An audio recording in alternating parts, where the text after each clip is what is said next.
Welcome, welcome, welcome, everyone, to another incredible show. As we are Are we trying to figure recording, out, Andrew? I don't know, are we? I don't Yes, think we so. I are. haven't had the message. Are we? It's I just didn't well, get it's the just message. live. It's just live, and it'll be placed on YouTube. Right. Okay. Yes. Yeah. So the answer is yes. As we are trying to figure out all of our cue points, forgive us. Yeah. And Lord Andrew has figured out, motherfucker.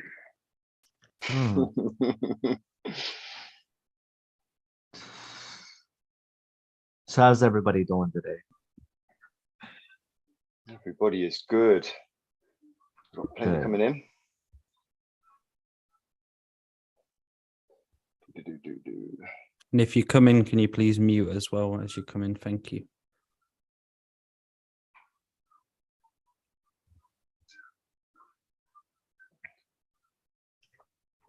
Okay.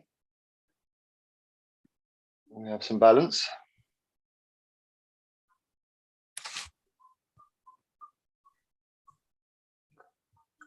Andrew, you're muted.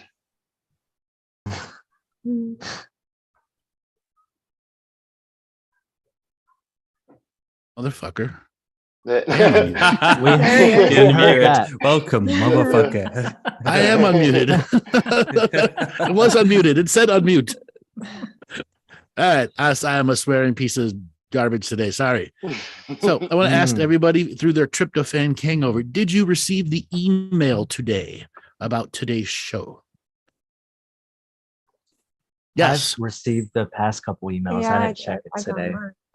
So we have been having issues with emails being delivered.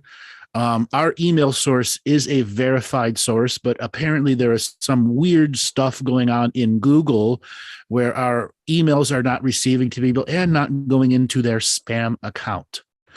So if you don't receive emails and you pop into the shows, please let us know so that we can once again figure out why emails are not getting to people. It still has something to do with the election, I'm sure, even though we just talk about healing. We don't really talk about much of anything else. But you all received it today. Today, we are going to be continuing the healing with Trent and Amanda. So, Laura, Maddie, Dale, welcome back to the show. We have had, our seventh show today?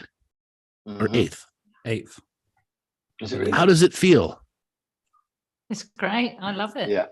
I think that the hardest change was being a listener for so long. Like I've listened to so many of the Adventures into Reality since 2013. Probably all of them, bar a few I might have missed. But for me, it was a transition of being a long time listener to being a co-presenter and being able to change that. But once I got comfortable, it's just like friends having a chat, and it's comfortable to be around you all. It really is.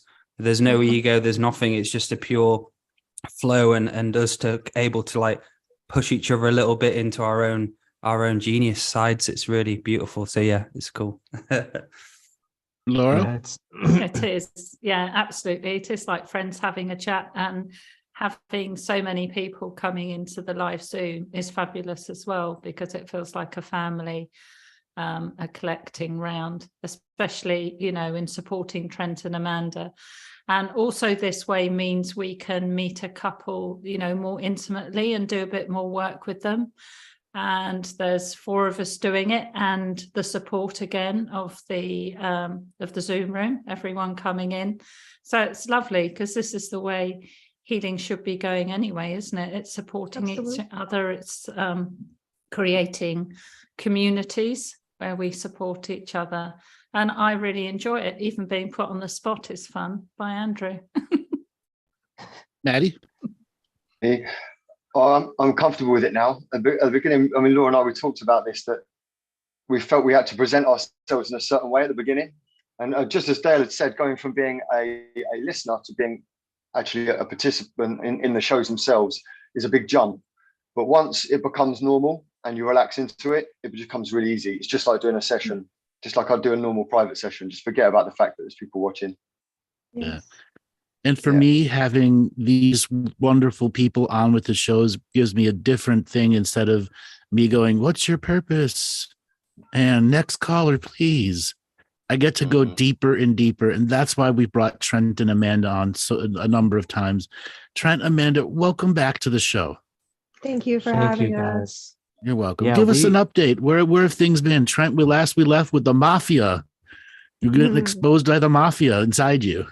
Yes. So it turns out the mafia didn't fully leave. So, fractals of the mafia left, but the mafia still present and still getting vanished every day more and more. As far as us, we've really been paying attention. I figured out that in order to see which fractal is coming forth, you have to pay attention to the behavior.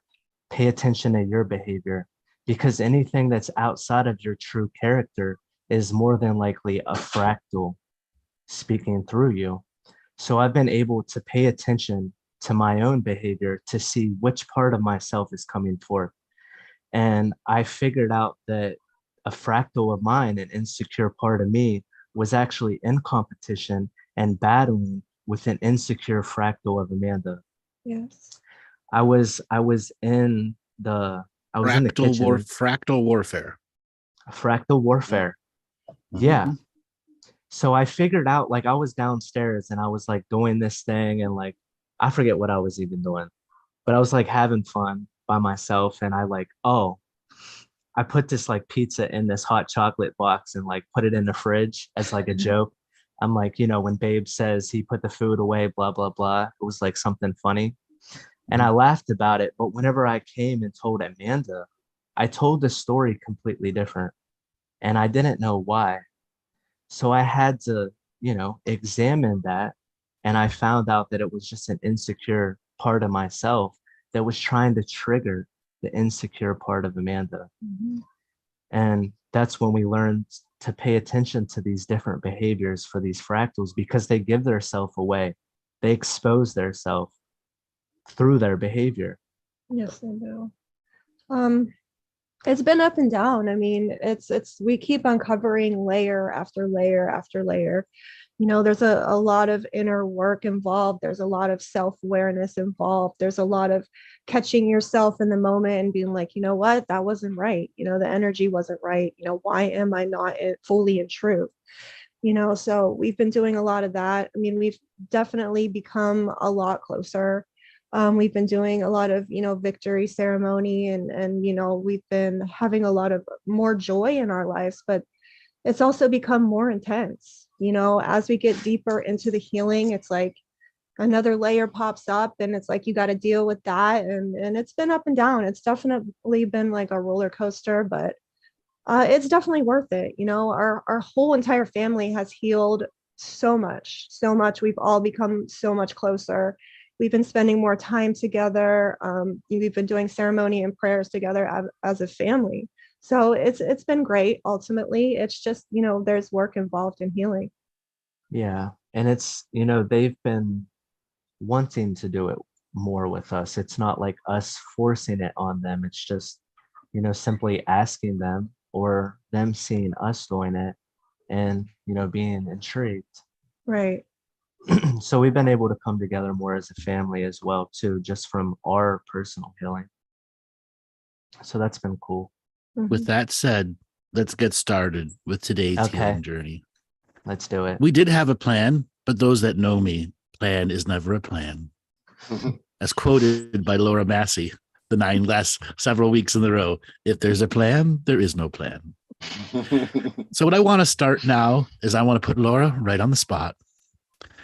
Okay. I want you to scan the energy in between Trent and Amanda and give it words, shamanic words, as he walks away and breaks the field that she's looking in on. I apologize. We have kids crying. Okay. Kids are crying in the background. Go ahead and take care of the kids. Okay. We got it. I shut the door. It's the Wi-Fi thing. They just have to deal for a couple hours. Yes. I know. So yeah. Laura, you are on the spot. The space in between their heads where their headphones are. What is the energy, the shamanic words to put to it?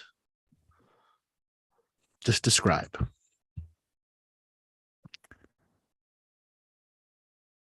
I've got grandfathers from different directions.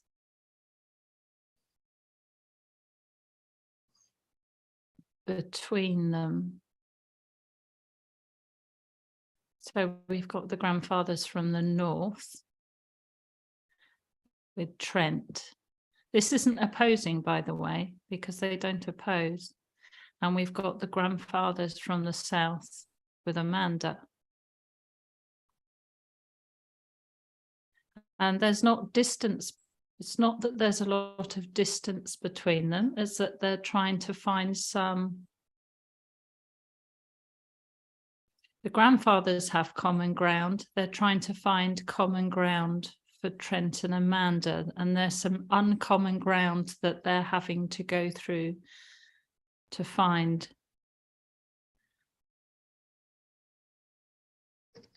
To make it common ground again.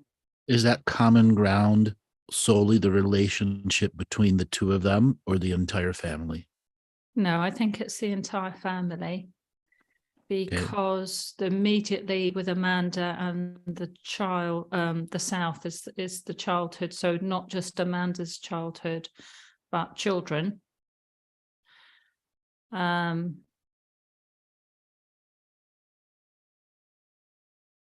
with Trent, the grandfathers of the north are representing, in this case, a winteriness or a coldness.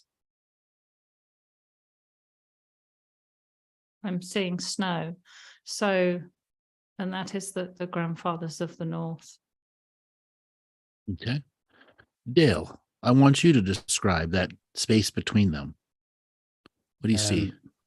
I see friction in a sense that there's bags on both of you, but these bags are just weighed down with bricks, and these bricks are from other people as well. And I see a togetherness within you, that you're both enabled to look within yourself from having the relationship between you both. And I see that co-creation space of coming together, being able to do this, being committed to the space with each other. But I see a lot of friction in that sense of being able to, a lot of both of you have so much responsibility, and I feel that there's so much responsibility on you at the moment, and it feels like it's needing to come off, kind of like the rucksack metaphor of taking those bricks out the basket. How do those words sound to you as I say them? Pretty accurate. Yeah, it makes a lot of sense right now. Are those bricks made of metal or something else? I'd say wood. Wood bricks. Interesting. Yeah, and some metal as well, but there is a lot of wood in there. So more like logs and wood logs Yes. instead of bricks. All right. Yeah. All right, Maddie, what do you see there? Mm-hmm. So I see a crisis. So I see a whole collections of different programs that are competing with each other, but joining in with each other as well, almost like a denial. So you've got, each of you are dealing with your own negative, we'll say negative programs, but that's not it really. It's the unhealed aspects of yourself. Each one of you has had those individually going on, but then you've also got light worker bullshit as well. And you've got these programs that are running that bring certain words, and there's a certain humanity, a certain suffering that you're going through that no nice words will be able to heal. And you can't fluff them over. And when you put the two together, they start to charge and charge and charge. And so neither of you know why you're behaving the way you are and why you've got this friction to you, but you're in denial of this friction. And you need to look at it seriously before this bubbles up into something else. Yep. Makes sense. How does that feel to you, Trent and Amanda?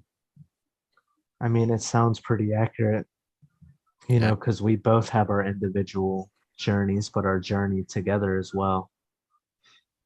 Yeah, personally, I would say that I feel like there's more togetherness than there is friction, but there is a lot of friction, and especially today, you know, with the kids being sick and having nightmares and me not having any sleep, and, you know, just, you know, it's, you know, we've been both doing a lot to try to make things better, and it's like it's not making things better like we want them to be, you know, expectations. And so there's frustration. And the thing about it is, we took that light worker bullshit in deep consideration. Yeah. And we realized all the light worker bullshit, not all of it apparently, but we realized a lot of it, and we've been going at it differently. Mm-hmm. So that causes a little confusion as well. All right. So with that being said, sorry, yeah, with that being said, I'm going to set up something different now. So Amanda, I want you to try really hard and go full light worker lovey on him. Smiled face, no frown. You got to look at him, smile, and go full light worker on him. Full lovey light worker. I love you, baby. That's all you got? That's girly. That's not light worker. Come on, light worker. Give some light worker lines. I know. Try it hard. Here, I'll do some. We're trying to read your. No, hold on. We're trying to read her light worker programs. Go ahead, baby. All right. So you're going to, whatever energy you're putting out into the world, that's what you're going to get in return. That's angry girlfriend. Yeah. That's angry girlfriend. That's not light worker. Love and light, honey. Mm-hmm. I know. I know. I see. I'm not really a love and light type of person. Like I can be, but just try. All right. I'm knowing that it will reveal to us what's really going on in your light program here. Okay, baby. I'm sending you a lot of love and light so that you can get centered in yourself and grounded in yourself. I don't know what else to say. That was pretty good. Okay, that's pretty good. Maddie, what do you think of her light worker energy there? I think she can do better, but what can you read from it? Interesting. So martyrship. Yeah, that's true. Yep. 100%. Martyrship. It's that Cancer moon I got. Yes, and I don't know, Amanda, that you still don't want to try and, with the abilities you so obviously have, to try and focus on healing Trent. I'm getting that maybe you want to heal Trent a bit more than you want to work on yourself. Mm-hmm. I don't know. I mean, maybe it's something I'm not seeing clearly. I've been doing a lot of work on myself, and I've been trying to do, have let him have his own space and do what he needs to do with kind of not infringing on his own process. But there is the part of me that longs to be able to help more, to be able to do more. And that's, with my children as well. So I've been going through this process of trying to understand, especially with my children, what is infringement on their free will and what isn't. Yeah, there was just an essence of a fixing energy with him. That's Dale, just what do you think of her? What do you think of her light worker energy there? I was picking up a lack of full trust with yourself and your capacity in who you are, your ability to who you really are, kind of like a lack of connection there really deeply. And the feet as well, as you were saying, that your feet are very ungrounded. So I was having to do a lot of grounding stuff when you were saying that. So what I just picked up, the lack of trust with yourself of who you really are, getting to that deep core of the authentic you, and that battle between all these different sides to the pendulum of who do I need to be? Do I need to be this person, that person? Was basically you being able to try and find out what true authentic time is for yourself. And that's what I got from it. And the feet as well was quite an ungroundedness at the moment going on. Yeah, I think the lack of sleep is definitely playing a big part in that as well. Mm-hmm. So, Trent, I want you to go full light worker on her. Full light worker. Oh, anyway, you can do a good one.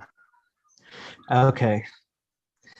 I know you're feeling super down, but we'll just alchemize this into straight positivity. Everything is literally going to be okay. It's going to be okay. We're going to get through it. Blah, blah, blah. What Don't blah blah blah. Come on, full light worker. Embrace that light worker in you.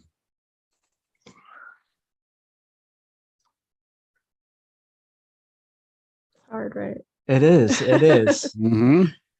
That's why we're doing this type of energy reveal right now. What you just said reminded me of what you said to me last night. What about? Well, here's the thing. Whoa. Now Here's we the thing. know. Hang on. So can I jump in, Andrew? Yes. The first thing I got from that is denial.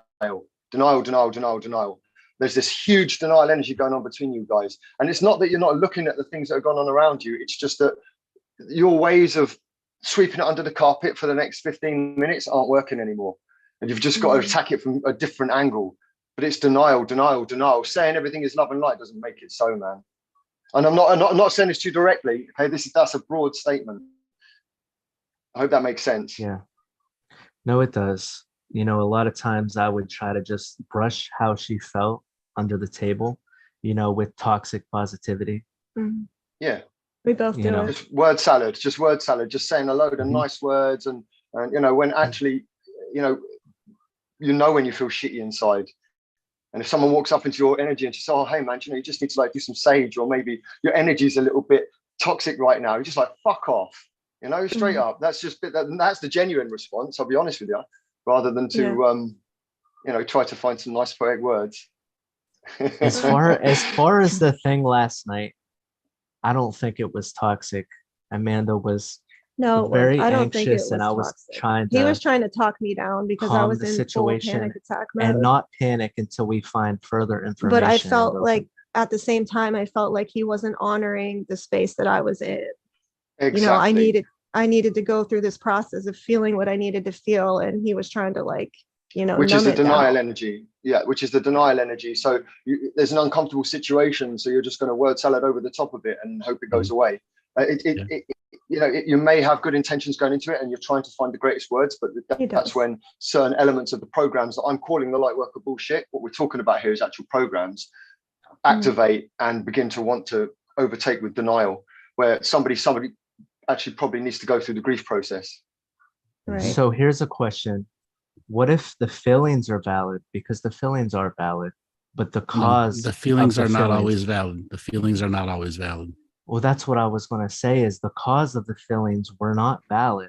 Like the reason that she was feeling this way, I was trying to bring it to her attention. Like, you don't have to overreact.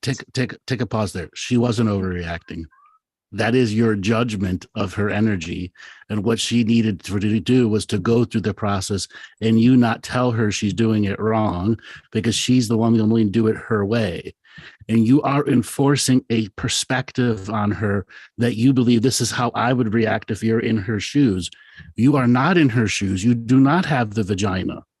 You have the phallus here, which makes some of your perspectives fundamentally wrong at times. Okay. And I've noticed that I used to do that more. Not so much now, but better, I was doing that, trying to force my perspective on her and invalidate her feelings. Right. I think doing a lot of work. In this situation, the energy of the children is creating these background friction programs, which makes it a little harder for you to get to both of your centers. Yes. So for just this minute, let go of the children. You are not stopping loving them. You need to put up an anti-children bubble right now. Okay. The psychic brats can't come in because they're really hammering both of you now because they can't get online. Yes. Okay. Put up the full-on psychic brat energy off. Okay. Dale, is that anti-psychic brat shield working? No. Maddie, Dale, look again. Is it Maddie? You know, kids, is it working? I was just trying to help him out a little bit, actually. No, it's not quite. Laura, it's not quite. Is it working? No, not completely. No. Okay.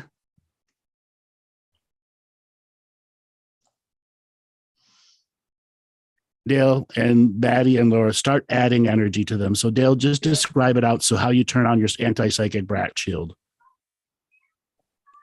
So I'd start to have loads of different kind of lights around me and turn these lights on just so they're like they're omnipresent around you, and just have the intention and that knowingness that it's going to be the anti-brat shield around you, and just have that perception of those lights turned on all the way through. Just there, you don't have to go back to them and think about them all the time, but you just go back and manifest them now and then, and just have those lights as kind of the manifest in the spirit world of having that protection and disconnecting from that, and clearing a bit of weird energies between them and the projections are throwing on you at the moment with, I want the fucking internet and all of that stuff. So just keeping those lights on. You could even, like Christmas tree lights, have them all around you and just turn them on. Now, are these lights facing in or outward or both? Omnipresent, yeah, all around you. Distraction lights. Yeah. Maddie, go ahead. Well, I mean, this is giving away something personal here, I guess. But I will use a construct that looks like two huge dragon wings that come around in a sphere, golden wings. And then I just produce vast quantities of light within these wings. And that's a go-to for me, where I'm just trying to create light to distract all of those lower frequencies, or to raise my frequency. That's interesting because sessions. Last night when I couldn't sleep, I did have a vision of wings. They were angel wings to me. And I was surrounding the family and the angel wings and flapping the wings to clear the negative energy out of the space. Yeah, I've been doing that as well. Using the dragon breath and the dragon fire just to come through and alchemize. Laura? Well, I've got a golden web for them, so they can see through the web to the other side. It's funny that you said that. Mm-hmm. That's what I started with, was that golden web, Laura. Okay. All right, now I'm going to add a little something different here. I want you to start broadcasting out all of their favorite television shows. All of it, to actually attract their attention to you. You're watching their favorite shows and they can't get in. I want you to attract them. How are those energy shields holding up? Anyone? Seem to be good. Mm-hmm. Yeah. Okay. I want you to start having fun with you. Go ahead and kiss each other. Yeah. Okay. Okay. What's going on now? Well, they're paying attention now. Are they get through the shield yet? Oh, they're wiggling through. Push back harder. Push back harder. Kiss again. Kiss again. Okay. What are they doing now? They're trying to get in, aren't they? They're ripping and screaming. Okay. This is what's going on for you short term. It's what's causing. They needed the attention and they need a spot in your space. Kids do this all the time. Okay. There's nothing wrong with it until they become bratty. Okay. As soon as I looked at Amanda and trying, I'm like, oh, this is kid issues, watering their energies down. Okay. So I want you to give each other a really good 2-second kiss to really attract their energies. One more. Okay. One more. There. Yeah. Now, Maddie, Laura, Dale, describe the energies of the psychic bracts in reaction to that.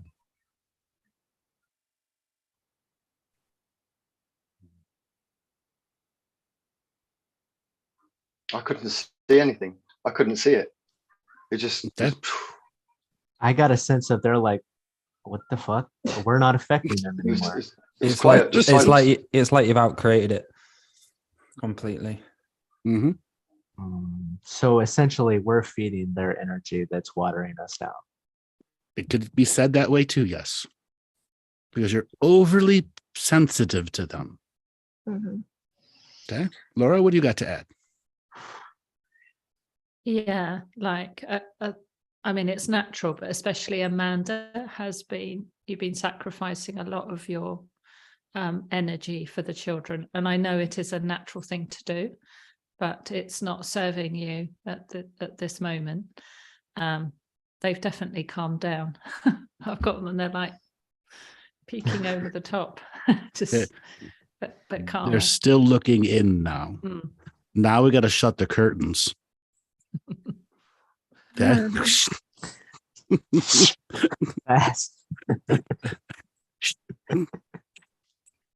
What is it going to take with what you guys know right now? What's it going to take to keep those curtains shut and an anti-listening field? But they can't put the glass up to the wall.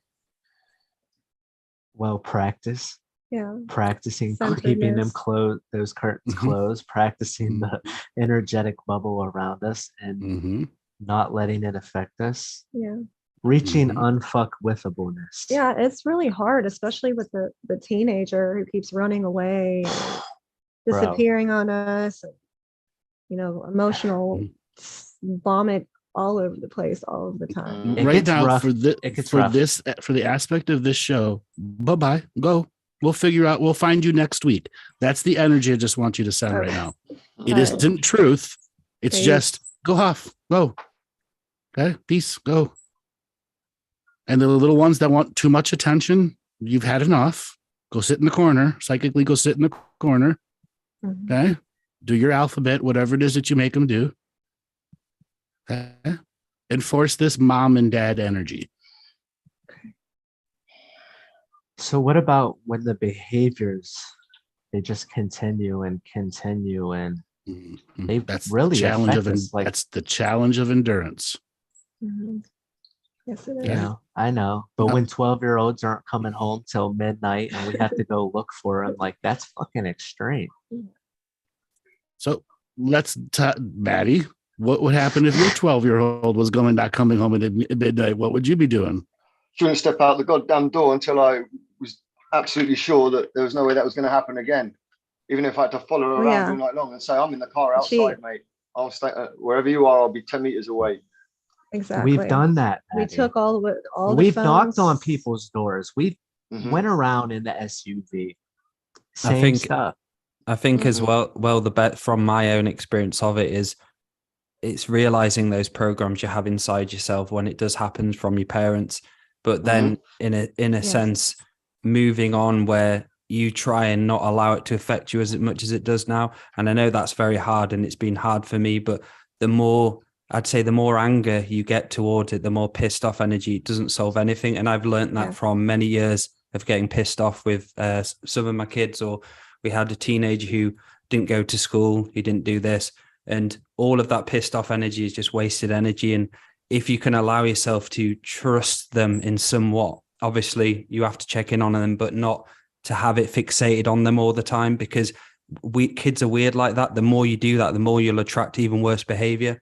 And that's the what I've learned from my parenting. The more you worry, the more you put the energy of always making sure this and that, you're kind of pushing them more away from you. It's going to be hard, and you're going to have those moments of where the fuck are they, blah, blah, blah, but just trying to let go of them a little bit more, being there, but letting them go more and not getting as pissed off if you can. I still get pissed off at times, but from my years of changing throughout the years, only the pissed offness and anger towards them just makes everything worse. And their behavior, or next time they'll come back maybe 5 hours later. And I've noted that, and something I've learned to change differently about my parenting is to make sure I'm not as angry if they make those mistakes, which my dad would have been really pissed off with me. And forgive yourself if you do have those moments where you do get angry, pissed off. Make sure you forgive yourself, give yourself some time away, both of you, to be on your own, relaxing, unwind, maybe go do your hair, go for a haircut or massage or whatever. It's important that you really de-stress from the kids as well. Have your separate time away from each other, 1 hour a week of massage, or going to go to the sauna or anything like that, just to kind of, I need that, or I'll lose a plot, basically. I have to have my time where I have to chill the fuck out and have me time. And that's just from my own personal experience of growing up with a stepchild where Gabrielle had another partner. So I've had a lot of experiences similar to you as well. And that's just from personal experience. And another thing I'd like to add as well is that, so God, let me just jump in just real quickly, is that what I've found is that children are masters of energy. They can raise the frequency, lower the frequency. They can come in and just snatch your energy. They know this. It's so innate in them. Okay, they can do it at any moment. The worst thing you can do is they'll come into a room, create a frequency, and you match it straight away. You just match that frequency with them straight away. That's when they own you, you know. And I just have to say, 12 is very young for someone to be out and about late without coming back in. So that's, for me, that would be something that I'd be worried about. Yeah. And that's the thing, like we realized that, you know, we reached a point where we were like, all right, we're infringing on her growth, and we were like trying to control her. So we've adjusted the way that we go about things, and you know, we're trying to instill the values and be an example for her. But can you meet her in the middle? No. Can you meet her in the middle? What is it that she wants to do? What is it that's so attractive that's out there that you can't have a version of at home? Dude, she wants to run around whenever she wants, wherever she wants. She wants to do what she wants. It wouldn't be so bad if when she went out, she wasn't making bad decisions. She gets in fights, but she is making bad decisions. Keeps getting suspended from school and fights, caught with vapes and all kind of stuff. And it's been a lot. It's been a huge lesson for us, because you know, everything that you're telling us now is what we've been telling ourselves, and it's like so much easier said than done, you know, when she's so young. You've reached full rebel against you mode. Yes. Now let's just, Laura, I know I'm going to give you a chance here, but Laura, go ahead and give your point of view here on what's going on. Sorry. What I was going to come in with is also to use or connect. I know you do connect to the unseen well, but let's get some ancestral support in here. You know, she's your daughter, and she's 12, and so you can have an effect on her in the unseen, without treading on her journey too much, because you do have that right as her mother. So I would definitely call in the ancestors and see if they can help you a little on this to calm down some of her energies like this. But also maybe if you can sit down and talk to her about, I think Matty's just said it, didn't he? You know, sit down and talk and find out what it is she's needing that she's not getting. Right. And that's what we've been working on. I think it's hard for her to express what she needs at her age, and having gone through so much trauma. I don't think she knows what she needs. She just wants to run and escape from everything, from herself. So let me pop in real quick. You are experiencing full-on child rebellion. Fair to say that? Yes. What are the psychic attacks coming at you? And I want the mothers and fathers and children, people who have done children. I don't have children, but Dale, Laura, and Maddie all have children who are all specialists in understanding energy. And I want you to describe the energy that's coming out for this child in full rebellion, but don't heal the energy coming at them. Let them feel it through your words description. So each one of them is going to give you a stream of what they're sending at you in full adult rebellion. So I'd get a rebellion that I want my father. What the fuck's wrong? Happened to my father? Something's happened and I can't figure it out. It's all your fault. What's going on at the moment? I'd say bitterness energy, and I've experienced that personally as well, with family members. My stepson. I'd say blaming, a lot of blame coming at you, and this is just teenage rebellion energy, and basically unhappy with the situation, wanting it to change, not being able to see normality, basically that projection. Yeah, definitely. There's definitely a big thing with her father.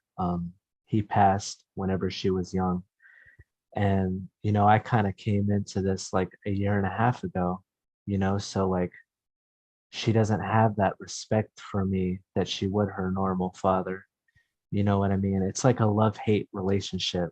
Like she loves me, but I'm the one that's, trying to have the discipline and the structure for her benefit. Does she, hold on, So does she that's really where love the you? hate. Does she Yeah. really love you? I think she does. Huh? She does. I think she has her moments because they do have a very close relationship when it's good, but when she's Sure. angry, it's all the blame. Everything's his fault. That's still conditional love. Yes. Okay. Is it real love? Is conditional love real love? No. Okay. What is it? It's love and Conditional love. conditions. Okay. Yes. I think it's hard for her to understand love because she's not loving herself right now. There you go. And love was really confusing for her growing up too. So Maddie, add your part to this. What's this rebellion aisle? Be challenging and wordy with your description, so as practitioners of energy, they can feel the spikes and jabs and sword slashes that are coming, because there are. Oh yeah, I've caught her killing me in her head before too.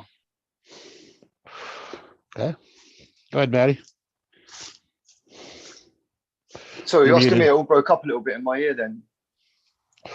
Just give the description of what this rebellious child is projecting at them, and be descriptive how harsh the energy is. Yeah. Okay. So so what it is it's that she's still in pain.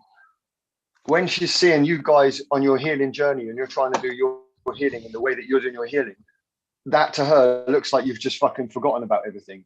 Like to her, she's like, well, hang on a minute, I've had a difficult fucking life. Why do you just skip off into the fucking sunset and all be hippy dippy trippy lovely? I'm still fucking hurting.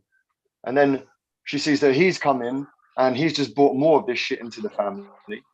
So now there's you two batting off this stuff she doesn't really understand, this stuff that you guys are trying to project onto her to help her to heal. But she's just like, what the fuck are you talking about? And it's just it's just that it's this, she's still hurting. She doesn't know how to stop herself from hurting, and nothing that you're doing is stopping her from hurting. So she just feels like she's completely and utterly on her own. And every time anybody tries to speak to her about healing, she just doesn't hear it. Because nobody's learned to speak her language yet. Yeah, we've been trying to do that and it's difficult. Okay.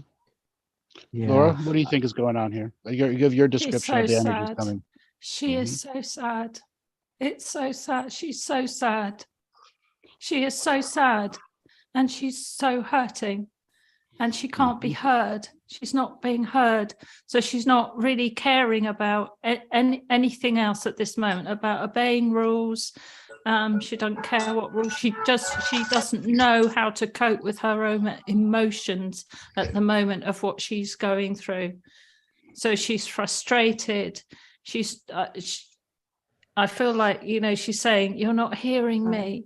You're not hearing me. I hurt. Yes. I hurt. Yeah. I don't care about your healing. I care about how I feel because I'm 12 and I don't understand what's gone on. I don't understand why I'm feeling these feelings. I don't want to feel these feelings. I keep trying to run away from these feelings, but they keep following me. And whatever I do, I can't get rid of these feelings, this hurt, and also that I'm not good enough either. That I'm not good enough. I'm not worthy. I feel so sad. Yes, and that's what I'm dealing with every day is feeling that sadness and not knowing how to fix it because I've been trying to spend more time with her one-on-one and listen to her and conversate with her and make her feel loved and special and talking to her about her worth and how she can do little things to heal herself and it's like sometimes she'll take it in and other times she doesn't want to hear it at all. And it's like, we'll make progress and then it will go back to square one, hours later. I think as well that what some advice would be, so when you're speaking to her is not recommending things for her. And always what I did with Lily, one of my stepdaughters, is I always made sure I picked my moments with her. And I'd basically tell her, especially for you, Trent, as a stepdad, I'd say the words and say what's happened and just say, I'm not trying to tell you to do anything, but I'm always here to listen. If you ever want to talk about anything, I'm here and open. You can come find me. And those words are one of the greatest words you can tell a kid, is that when they're ready to talk, you're going to be there listening to them, fortifying the reality with that you care, especially Trent. Have a conversation alone with her and just say, I know the situation for what it is, but I love you and I want you to know that. And I know I'm not your real father, but and so on, but I want to be there for you as a father figure, and speak to, whenever you're ready to speak to him, I'm here to listen to you, whatever you're going through, and kind of re-fortifying that in the reality all the time. Because the more you recommend to kids, the more they'll be like, fuck off, not a chance. If you're going to recommend me to do something lovey-dovey, I'm not going to listen to you. So just pick your moments. Don't go into it when you feel there's charge. Use your psychic skills and have a moment when there's vulnerability there, and you're able to talk to her a little bit, and just keep saying it every few weeks. Keep reassuring her that you're there. And whenever she's ready to talk about it, you're both there to listen without trying to change her, but just listen to her as loving parents. And that support, and that's from personal experience, which helped me with Lily. My connection to her is ridiculously close now. And from me doing that, actually taking the time aside to keep telling her it, not all the time, but once every month, just tell her again, look, I know this has happened and I know it's been fucking crazy, but I love you and I'm here for you. Okay. Does she have her own room? Yes, she doesn't like it. What's wrong with it? So we have a couple rooms upstairs, and her room is downstairs. And okay. I think she feels uncomfortable that she's downstairs by herself. So we've been letting her sleep upstairs in her sister's room with her. So she does have her own space. She just doesn't feel comfortable. How old is the sister? How old is the sister? She's 7. She'll be 8 in a couple days, actually. And you don't want an 8-year-old downstairs? She refused. We tried to talk to them about it, and she's afraid too. Okay. Is there a mirror downstairs? Amira's upstairs and Kylie's downstairs. So the 12-year-old's downstairs. Mirrors, reflective mirrors. A mirror. Is there a mirror in that room downstairs? I do believe there is a mirror. Take the mirror out. Take the mirror out. Yeah. Okay. Get it out. Get it out. You haven't got them in any other rooms you sleep in, have you? Mirrors.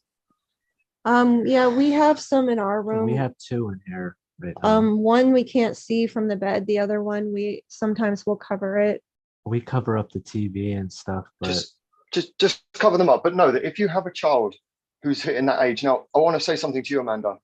I saw a documentary once, a short documentary that was taking teenage children, and they were showing people as close-ups of people's faces as they dropped down from a roller coaster, and they're afraid. And they asked all of these teenagers to describe what emotion they thought they saw on the faces of these people. And they all said anger instead of fear, right? And fear in you, when you have a child who's coming on like that, and their bodies are starting to change, their spiritual contracts begin to change, and the whole level to which they can be haunted changes. And when you're coming to them afraid, they think you're angry. This is why you're not getting the responses that you feel like you should be getting, because when you're showing fear, they see anger, aggression. It's completely mixed up to them. And then with the mirrors, when you have a child of that age and they're going through those destructive thought patterns and there's a mirror there, you're just given the direct portal to anything that wants to jump in and just take over and influence and bring drama and all the other things that these types of entities and beings can bring. So especially suicide demons and things like that. What I'm going to suggest here is not exactly radical, but it's something you're going to have to think about, where she does a complete and total room redecoration, where you could help her paint the walls, but the walls cannot be one color. One wall can be red, one wall can be green, and the room ceiling a different color. Her choice. Can we do tapestries too? Yeah, we're not really supposed to paint here unless I don't know, there's some like ridiculous amount of money they want for. Okay, so they won't allow you to paint. Yeah, so we actually have been talking. So you can decorate with cloths and blankets and things like that. Yes. So in the beginning, tapestries have their own energies that they'll reject. It might be a good idea. We had this problem, was send a letter to the landlord and just say you'll paint over it and repaint it back if you leave. That's probably the best way that be open to doing that. Is if you say Yeah, to we them, can try look, that. can I paint this color? But when we leave, I put it in writing that I'll paint it back to white or whatever color it is. Okay. Now, the reason 3 colors is going to confuse them when they wake up and go to sleep in a good way. It's going to make them have to work back to regular human colors. Now, I said in the beginning, tapestries are no good because they will be rejected versus the texture of the wall, which is something different when they wake up and go to sleep. Okay. We want something very flat. So ask the owners first. Ask if you could do it. If they allow it, 3 colors. Let her pick. Make sure she paints it. And she's gonna ask why, because we want you to feel comfortable in that room. Right. What does it take for us as parents to make you feel comfortable in that room that we're not rejecting you? Okay. Let's just say, for conversation's sake, you paint the walls. What else is she going to want in her room that's going to give her not just moral security, but spiritual security? Yeah, we've been talking to her, because, Christmas is coming up and we had mentioned you want to redecorate your room. Maybe, put a lamp in there. She's very artsy. So some of her own artwork and, crystals and stuff of that nature. What And kind I of know art? she's also feeling the energy from the house from previous things, Yeah, and that's not helping. That's you projecting on her. She's not feeling anything right now. okay. She As doesn't far, doesn't feel anything right now. as What far kind as of the art art, yeah. she does drawing. And she used to do it a lot more often, and she's been hard for her. She says she doesn't like it anymore. So I've been trying to give her, you can do journaling, you can draw. There's other things that you can do outside of the cell phone. And she's been rebellious against that as well. Okay. What's some of the normal things you used to do that used to bring you joy as a family, or she used to get joy from? That's like not at all spiritual, really, just something that was fun. Just getting out of the house and doing stuff together, just going outside or, going maybe to a movie or even just watching a movie together, in the house. She's really good at, she plays basketball. So that's one thing that might be fun for her to do with us as a family. Or just for her to do, just to recapture some of the joy she's lost. Mm-hmm. But yeah, recapture some of the joy she's had with you in the past, or both of you before. Right. Does she like theme parks, like rides and stuff? Yeah, she does. Yeah. Take her out for a day theme park, just pure adrenaline fun of just completely you and her or Trent. Just, yeah, that's a good one I use a lot. Yeah. She would like that. So let's take a pause here real quick and let's go back to the energy between the two of them. Dale, from when we started this until we've gotten here, we've been going for roughly an hour now. What's the energy like between the two of them? I'd say it's more in a positive flow, and there's a deeper trust between themselves and how the relationship can work and how they can work through it. I'd say you're together now, not together fully, but you've merged closer. At the start, it was kind of like there was a pushback of friction, but that friction's been slowly taken down from being able to see kind of I'd say a charting your own course in a way of how you can come out of where you're at, and you can see how it can work. And obviously with some great healers here who support you, and yeah, that's what I see. Okay. Maddie? I see an equilibrium, because it's not easy to have people laser focus things like this on you. So you've had to, and now you're finding an equilibrium, but also there's a sense of acceptance. Whereas before things were overwhelming because you didn't want them to be a certain way, or, things were just out of balance between you. Like I was talking about this, but now it's come together because you're accepting the position that you're in. Laura? Yeah. Yeah, the grandfathers of the South feel that their voice has been heard, and they've reclaimed some more common ground, or or reclaimed some of the ground they'd felt they'd lost to something that was colder. Mm-hmm. So right. So now I'm going to push this a little bit. So Amanda, I want you to find your inner light worker. Mhm. Really find her. Put on the full smile. Come on, hold it. Hold that full smile, and go full lover light worker on him, with the intention: is it going to attract the kids through the wall? Like, it's like you wanting to have that personal moment with him and the door's closed.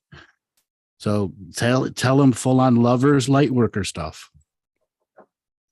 Okay, baby. Oh, your Sagittarius is in my moon and it's perfect for us. Come on, really deep into that light worker. That is truth. That's not light worker BS, Andrew. Baby, you know my moon is trying your moon.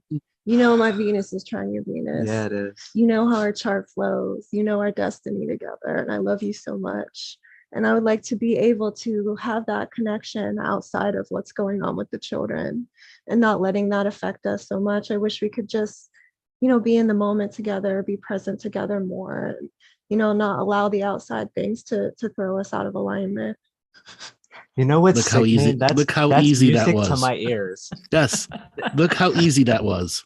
Look how easy. When you that bring was. astrology into it, I mean, because that's music to my ears. It's like music to your ears. Yes, it is. Baby.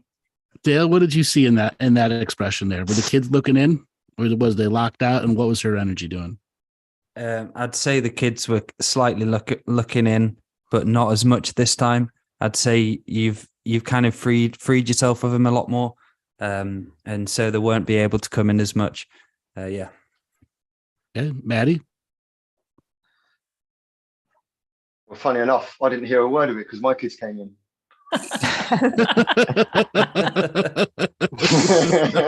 It says everything. Laura? The kids weren't watching at all. As far as I could see, they were playing. Yeah. Now, Trent, turn your inner light worker on, and your goal is to turn her inner light worker on with your light worker salad. All right, baby. Why don't we just say we're not integrating anything today? We're not going to worry about the feelings. We're not going to worry about whatever's going on. Let's just forget about it. Go have fun. When we come back, our vibration will be so high that it'll just alchemize all the BS here. Sounds about right. Mm-hmm. Dale, what'd you think of that? Yeah, I couldn't feel them in on that, and I felt as you were saying this and kind of reading into it again, was you kind of seeing a sight of fun and laughter again. And I felt like at the start you had those bags on you with all those logs in the back, and they've just been slowly taken from you, and how easy it was to remove those logs, and you kind of learning that skill of letting go of the logs and protecting, not allowing them to kind of coming anymore. And I think you're being able to understand how to do that spiritually now. Laura? Yeah, I know. That was just fun. So all I've got is a nice, fun, almost childlike energy about that. But just to get such a much lighter feeling to it all now because of flipping the frequencies. Maddie? I loved it, man. You had me sold. You said that to me, I'd be like, let's go. Let's go, right? I'm ready. Take me in the woods, baby. Take me. Bring me into your first house. And the great thing about it is that it was bullshit when you're saying it, but actually, if you actually did it, it would actually work out true. Yeah. Mm-hmm. Well, not all light worker stuff is bad. It's just the ignorant light worker stuff is bad. Yeah. That's what you said to me, Andrew. You have to chop the salad sometimes. Yep. Sometimes you got to chop the salad or toss it. Well, here's the thing. We can go out and raise our vibration and come back and have, we still got to do the work that's here. The shit doesn't just go away. It doesn't alchemize from our high vibration. Right. A little bit, but we still got to do shit. Yeah. We come right back into the vibration we left from. Yeah, 30 minutes later, we're like, Okay, because you opened the doors, they jumped right back into your fields and went right back to activating your programs. Right. Because we That's were so so true. open, we just let them in. Okay. So Wow. all of the kids have a different spot they occupy in each of you. Okay. What you have to learn is like an Etch-a-Sketch. Every time they go to re-enter your field, they cannot re-enter the same spot. Okay. Okay. So I want you guys to slowly bring the walls down, let the kids back in. Okay. Sweet. Okay. Let them back Let's in. get it. Open the curtain, baby. Dale, what's happening as they're opening the curtain? I'd say the jumping in again. Where Yeah, at? my youngest clinged right onto me. I'd say you in your arm, your heart, your throat, quite a few different places. And it's just but them going back to familiar where they've been before. Okay. Laura? Yeah, I see them coming back in. Mm-hmm. A little more cautiously, maybe this time. Maddie? Yeah, they're coming, but the sun's shining on you both. You can see it. You know, you're glowing slightly. And Amanda, your expression is completely different before we started this. Oh yeah, I was not a Okay. happy Yeah. camper when we first came No. here. So yeah, the kids are still there, but do you know what? We found some peace and happiness anyway. So, you know, the trouble's still Yeah, going to we be the did. trouble, but you can Mhm. smile through it. Yeah. Smiling now. I now want you to shake your psychic Etch-a-Sketches. Okay. So wherever Mhm. they have chairs and seats and Barco loungers, those are all gone. Toss Shake them. it, shake it, That's shake my it. chair. That is my chair. My And you chair. tell them where they can go into your field. And that's the spot they can go into and still be a part of your energy, but not deeply influencing your longer term issues. Yeah. I'd say that they can go inside my heart. I was That's gonna say the it. same thing. Stay out of my mind. Stay out of it. Okay. Amanda, same thing, heart, not mind. Yeah, I felt chest and like the hug energy. Yeah. Mm-hmm. Yeah, and I realized as I'm saying that they just, need more us time where we're not like projecting whatever on them, just like quality time, family time. Yeah. Now I want you to create inside your hearts a home. That's this home you're in, but energetically perfect. To love cabin. No chores to be done. Everybody's got their own Wi-Fi. Yes. Everyone feels complete there. Yes. Okay. Now, Trent, put your hand on her heart, and Amanda, put your hand on his heart. Reach, baby. Yes. I'll turn. Yeah. All right. And both of you complete this as a unified home. See it built from the ground up. You can put the brick on the last chimney, baby. Yeah. Okay. There's a fireplace in there for there's sure. definitely Yeah. a fireplace. And I want you internally to go full light worker on the kids. Raise their frequency internally. You don't have to do this out loud. Rainbows, butterflies, and unicorns. I love that. Oh, there's a deer. Oh yeah, Mhm. we're in the forest now. We all love the forest. Yeah. Refrigerator's full of food. Jam-packed. Dishwasher is always something mystical about the dishwasher. It self-fills and empties. Same thing with the laundry, self-fills and empties. Folds itself, hangs itself up. Exactly. And puts itself away too.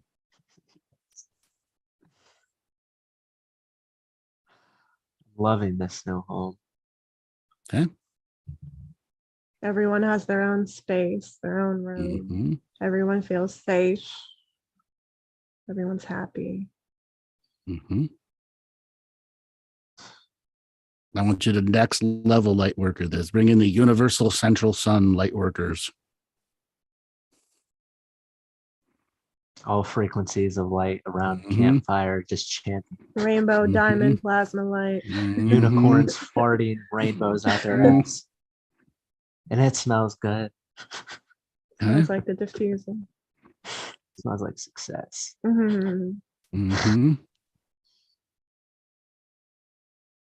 want you to see drawers full of dollar bills everywhere, $100 bills everywhere. Oh, I smelt that money. I smelt that. We got so much money, we're lighting the fires with it. No, Okay. He said, no, we ate. that Taurus is like, no. Okay. It's in the drawers. Now just solidify this with your own love for each other. And when you're done, just give each other a good kiss. Love you, baby. Love you too. Okay. Andrew always encouraging that sweet love. Right? You got to have it. I'm just going to relax. You don't need to have hands over hearts anymore. Okay. Yeah. What were you seeing as they were creating that? I was feeling them connecting and being more aware of their own home, and really connecting to that feeling of what they can grow in that space.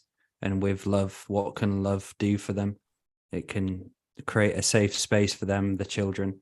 And yeah, I felt a lot of happiness within you as you were doing it, because you were creating your own reality just by doing that. So yeah, beautiful. It's so important just to have this love, because there's so much judgment, and there's a lot of judgment coming from me. And I just want to acknowledge that and release that and start operating more from my heart and not my mind. So my mind thinks it knows everything and it doesn't, but my heart does. Laura, what did you see as they were creating this?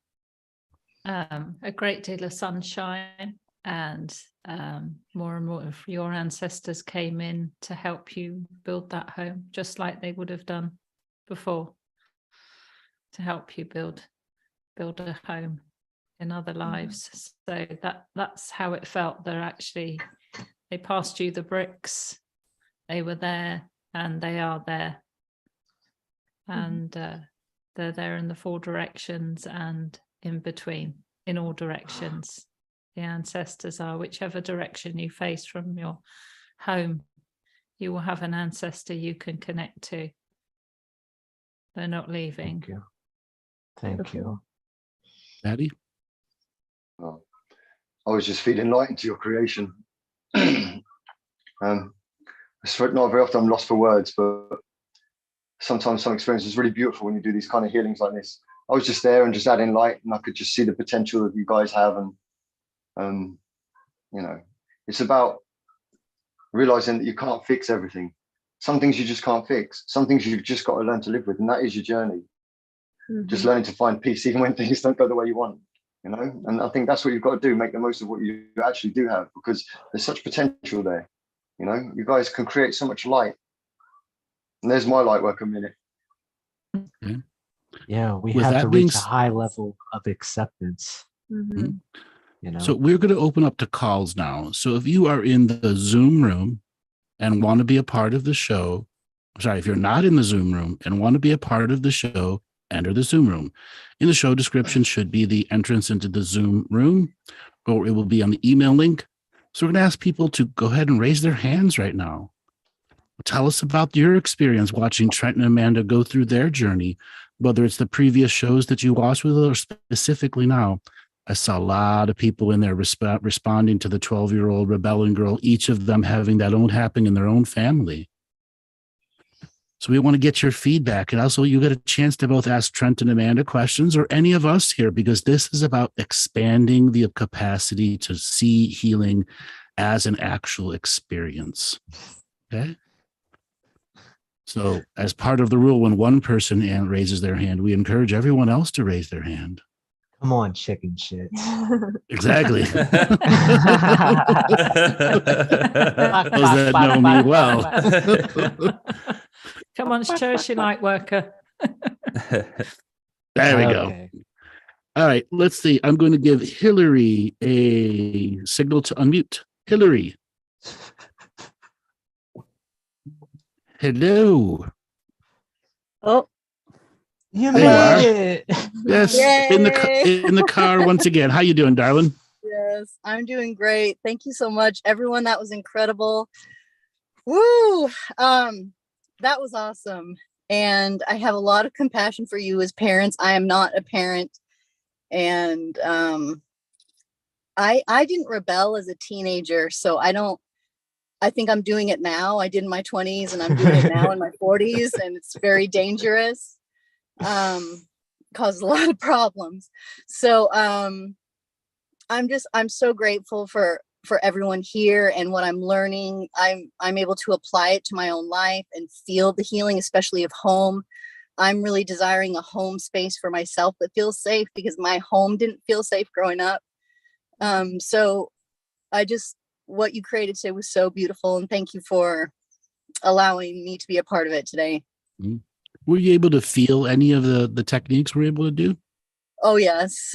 Yes. What was it like for you? I appreciate, I really resonated with Amanda in the beginning, feeling like kind of pissed off when you're talking about the light worker stuff. I've been reflecting on my own light worker BS. What's frustrating about that is that it's been such a part of my identity. And so just really wanting to be an authentic person, I've just really got to cut the bullshit. And so I appreciate Amanda's vulnerability in going through this and seeing the shift in her from the beginning of the session to the end. There's just a natural authenticity that flowed out. And so I appreciate that. That's one thing that's coming to mind foremost. Thank you. Thank you so much. All right, darling, we're going to move on to the next caller. Thanks for calling in. Thank you. We're going to go on to Alfredo. Signal to unmute. Alfredo, you there? Awesome. Hey, you want to turn your video on? I was going to avoid it, but if you say so, I'll do it, man. I love you so much, Andrew. You're the fucking, I know you, a lot of people kiss your ass, but you're the fucking man. You're the most he's the highly respected individuals in the entire spiritual community. Yeah. I can't give you enough gratitude. It always just keeps straight up coming forth. Yeah. Thank you, Andrew. You're welcome. For so what did you think? This plane in existence. Thank you. You're welcome. What did you think? Give us your feedback here. It's there's so many words. It was intense. It's so needed to hear in this moment, and especially for me, because the family scenario. I appreciate Trent and Amanda, y'all just coming forth and being like real and authentic, and some of this stuff is deep. Like I need to hear this stuff. I need to hear this. Just bringing up all sorts of stuff. I had to take a break for a few minutes because there's so much, but I appreciate everybody just being so real and authentic. And yeah, thank you, Andrew, for changing the way you're coming forth now. I really appreciate that, because I was getting stuck in the way you've been doing things, and it's just I'm glad I was getting stuck too. I was getting stuck too. I'm not gonna lie, I was getting bored. I was like, oh man, more of these callers. Like, come on, like we're ready for the next level. Let's step it up. You know? So when it comes to you, that was challenging and overload. Was it the emotions of your own recognition? Some of that, and then some of the interactions with my kids, because the more this stuff was being talked about, it started bringing up stuff in me, and I was like, oh yeah. Started seeing her side, started seeing the kid's side, like how I get caught up in all the psychic energies that are going on all the time. And I let that kind of just run the show sometimes, because sometimes it gets so intense.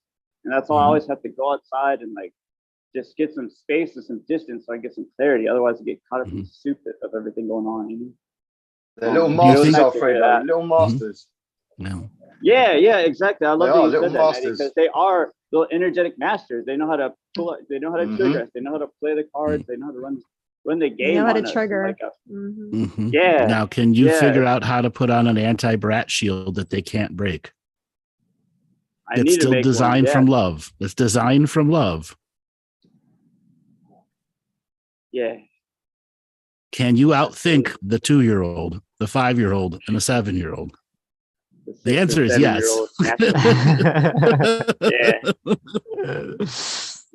Okay. And you got to create a shield of love that allows you to knock out the psychic brats. so that you, the raw you, can come back without being watered down by them.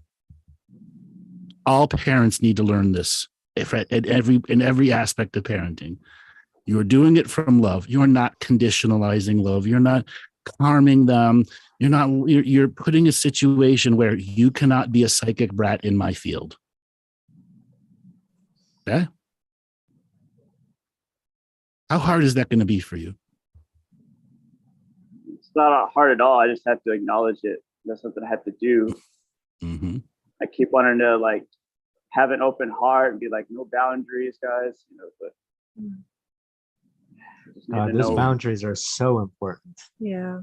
Mm-hmm. The one that makes me lose my shit is that the kids, what they'll do is this, because we have three girls here, and what they'll do is not only will they interrupt each conversation, they interrupt each thought I'm having as well. So each time I'm running around, I'm going to this place, and they'll stop, bang, Dad, where did this? Next one, bang, Dad, that's, and I've completely forgotten what I was thinking.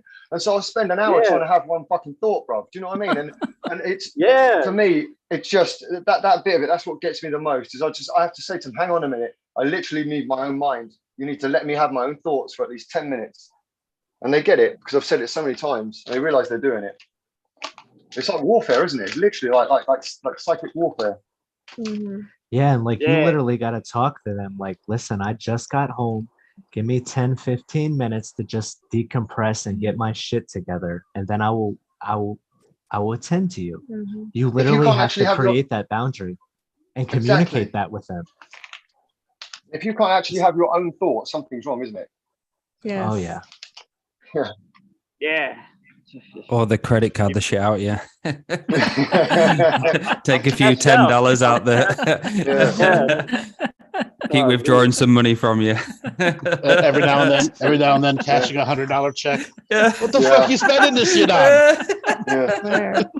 Don't forget about those checks that bounce. Those checks bounce sometimes. Yeah, they do. Then you become bankrupt and completely out of energy. Yes. Completely. Well, that's when you lose your shit. That's when you shout, and then all the shame, blame, and guilt programs come along. Mm-hmm. But you were the one that gave him the card, access to the ATMs. Uh-huh. Mm-hmm. So you got to learn to change the PIN numbers on them. Oh, yeah. Wi-Fi's and pins are getting changed tonight. Mm-hmm. Daddy love. Daddy love. So how many of you have pets? And as you're coming home from work, the pet's waiting for the door by you? Well, every time I get up in the morning as well. Okay. Mm-hmm. Kids are in your field the second you clock out of work. Mm-hmm. Yeah. Metaphorically. So Alfredo, this is something that you got to realize. They're in your field even before you get home. Okay. What can you do to safely put them back in their bodies while you're returning home?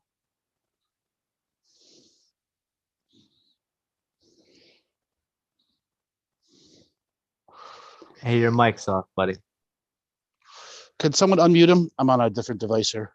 No, you're good. I'm just having things are just starting to make more sense, just acknowledging this, because I didn't even consider that. I'm just like, I'm far away from them, I'm distant from them, but then I keep forgetting that they're energy masters. So distance is nothing to them. I keep forgetting that. Maybe create a distraction for them, something that they enjoy to keep them occupied until you can do what you need to do. Yeah. Broadcast an episode of Paw Patrols. Yeah. Put on Lord of the Rings. Okay. Yeah. Fireworks. Snapchat. Build a roller coaster park for them. Whatever you got to do, you got to do it. You got to do it.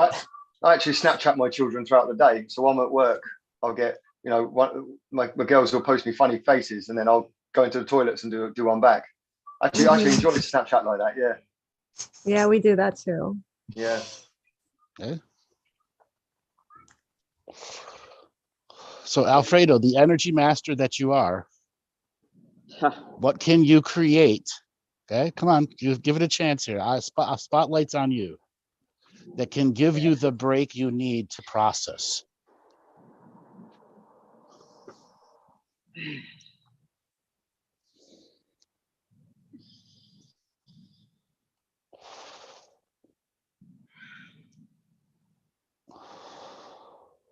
There's a lot of energy on. A lot of eyes on. That's how much energy their energy is in your field right now. It's actually blocking your processing. They are taking up CPU space in you. Jeez. So right now, I think you need to put them outside of your body. They can no longer have access to your CPU space. And you got to do this out of love for all of them. This is bloatware on this is like bloatware on a Microsoft computer that's slowed down. Okay. No guilt can come in. Yeah, no guilt can come in, no shame, blame, guilt. None of the projections of any of the brat energy can come through.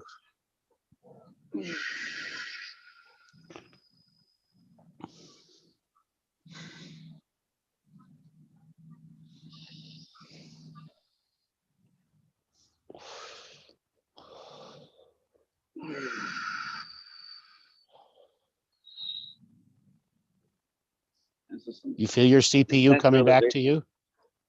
Yeah. Yeah. How much CPU space do you got back? A good amount. Man. I'm sorry, Andrew. There's so much stuff at once. Kind of man. You have a backlog of processing going on. That's all that it means. Yeah. Okay. And you're lending out your CPU, your hard drives that are supposed to be isolated just for you.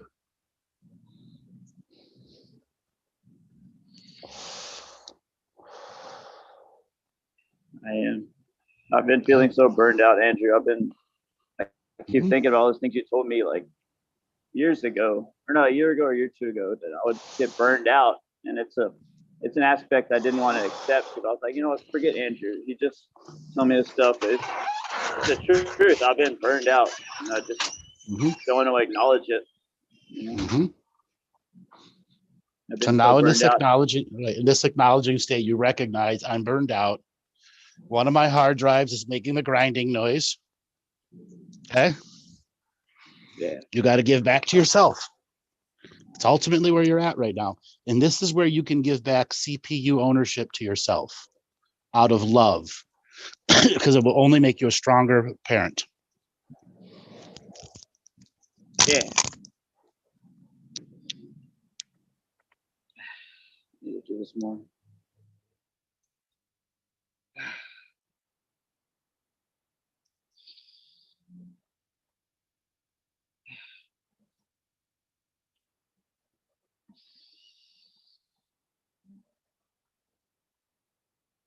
There's a lot of energy on him right now. That's because he's beginning to realize how burned out he really is and how he let himself get to there. Forgive. What helps Trent and I a lot, when we go out into nature, just disappear in the woods for an hour or two and just really get close to the ground, sit on the ground, put your hand and feet on the ground, and just, allow the earth to take some of that energy from you, and then find your center again, connecting with the elements. I haven't been doing that at all. Amanda, I've been so out of just trying to be the super dad and take care of everybody else. I haven't been going on adventures like I used to do. I haven't been doing all the things that I used to do that like inspired me to like live my life, and been so caught up in everything else, all the other scenarios or family circumstances, and just lost the inner child that was explorative, I just don't even have. Oh, go ahead. I want to see your inner child coming in and replacing all of your other children's place temporarily out of love. It is as equal as each and every one of those children. And over the next couple of weeks, this is a practice that you'll have to do, is make your inner child equal to each one of them.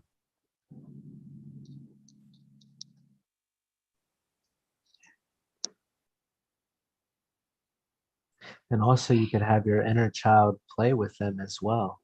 And that could be fun for you guys. But at the beginning, while he's recovering from the burnout, it's about his inner child being equal to all of theirs. Right. Okay? Master this skill first. Yeah. What's your inner child saying, Alfredo? There's an interesting conversation going on. He's just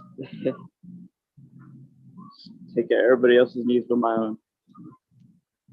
Inner child wants to do some fun stuff, man. Inner child wants to go have fun. I just keep and I beat myself down with it.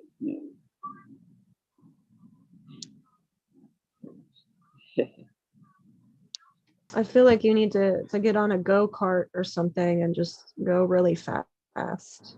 I also feel like there's a lot of guilt with your time. You know, you feel guilty about wanting to take that time for yourself. Yeah. Parenthood and guilt come hand in hand. They come hand in hand for so many people, because we all make mistakes, man. Each and every one of us, we make mistakes. And if you have children, they're there to witness the mistakes. That's just a fact.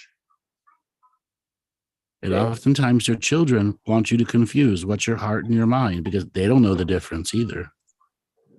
And when you're trying to come from a heart space awareness and they want to stay in your mind and they want you to go to mind, only respond to me, mind, until you submit. Okay. Think of this like a martial arts submission move right now, and your kids are doing a submission move on you. And you've got to, out of love, unsubmit. I am stronger than your toehold right now, stronger than your chokehold. I'm stronger than your child death lock on my brain. Yeah. Okay. Every parent knows what that feels like.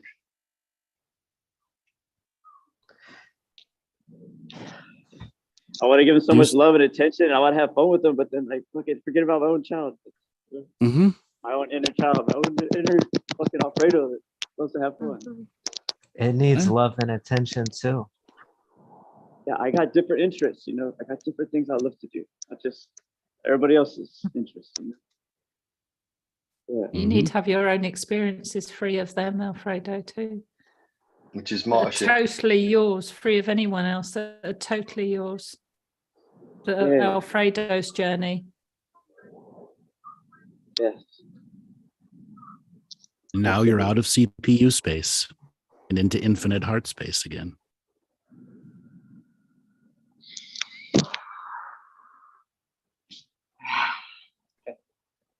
I got to run for you guys. I'll put him on the spot. Like I got to go in. I want you to discard the extra hard drives. Unplug them from yourself. All the D, E, F, D, Y drives that are all excess kid drives. They're unplugged from your network. Okay? I want you to open a spiritual safe, put them inside the safe, and close the door. And you got to remind yourself, I can no longer be hard drive storage space for the children. I do that out of my natural, loving father memories. Okay. I want you to see some new hard drives coming to you direct from your soul that have fun programs and games in them for your inner child to play with. Okay. Racing games, airplane games, fighting games, whatever it is. You get the metaphor. And connect those new hard drives to your kid with some joysticks. On an N64 joystick. There you go. Okay.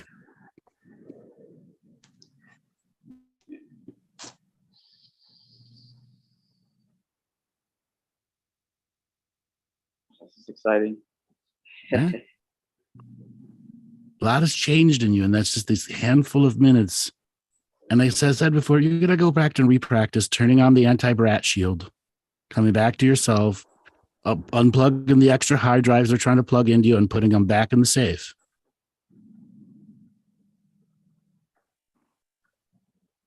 Yeah.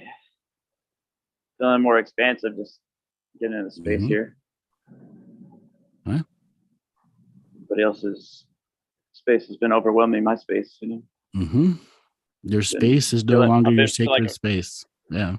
Yeah. So I feel like I'm closing in, like always, like things are just always closing in, you know, just like, fuck, man, what about, I gotta expand, you know? I get it. All right, Alfredo, thanks for a lot for calling in. Really fun talking to you again. Thank you so much, everybody here. Thank you. Bye. Thank you, Alfredo. Have a good one. Later. All right, so let's move on to the next caller. So who wants to select the next caller? My compatriots in show running. Compatriots. As I'm trying to teach them to step forward and choose colors. What Hint, about hint, wink, wink. Lanisha? What about Lanisha? Lanisha, we're giving you the signal to unmute. Oh, perfect radio voice there. I've trained you well. Good Oh, morning. that's the best one yet. Hi, where are you calling from, Lanisha? LA. LA, welcome. What did you think of today's show? I thought I really enjoyed it. I really did. Yeah, I told a friend of mine about you and she told me that you're doing this now. So I decided to peep in and check it out. I really dig it. Yeah, it's next leveling. Like we were saying before, I got bored of doing the other stuff and I wanted the next level and show people advancing and healing by bringing regular people who already got skills in themselves to know what self-healing and nurturing is and helping people see the journey that they're going through so that they can do it within themselves, have a framework to work from. I love it. I love it. This is snaps for you right here. Yeah. That's right. That's right. It's nappy.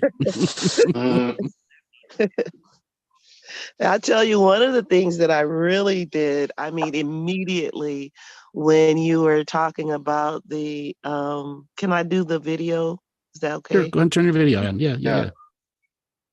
So one of the things that I really, really liked, I immediately, when you were telling them to do their heart space, and telling them to, put the daughter in a certain heart space and she can only have so much. I think I'm remembering it right. I mean, it was just a few minutes ago, right? So I immediately went to every person in my life who I felt like I felt like I was just wide open to the world. And of course I did my children, they were already first. But then I did the this couple of guys I just can't seem to shake out of my energy field. It's like, how do they keep just getting me? Or how do they know when I'm like weak or, more susceptible to their trickery or something like that? So it's like, okay, no, you get a house over here and you get a house over here. Okay, I got a good friend house right here. You can have a good friend house in my house, in my heart space. And you can have the my children, they all have their own houses. I mean, I started creating community in my heart space. So I totally love that. I totally love that. Yeah, that felt so good. And I actually felt lighter, my own self. After I did that, I felt lighter. So thanks for that. That's what I learned from the experience that the couple were going through. Also, by the way, they have vinyl wall covering if you want to paint instead of painting the room, you can put it on and take it off without having to worry I thought about that. Yeah. That's definitely something to look That's into. good. Yeah. It's a good idea. And you guys are awesome for being so vulnerable and open to us. Appreciate you for that as well. Thank you. And being teachers for us. Thank you. You're very welcome. It's a wonderful opportunity for us, So we're happy to do it. Absolutely. We're trying to get through this shit. Yeah. Whatever it takes. All right, Lanisha, let's move on to the next caller. Thanks for calling in. Thank you. So I will let somebody else choose. Maddie, you choose now. Okay, my internet's playing up at the moment. I'm going to pick Suzanne.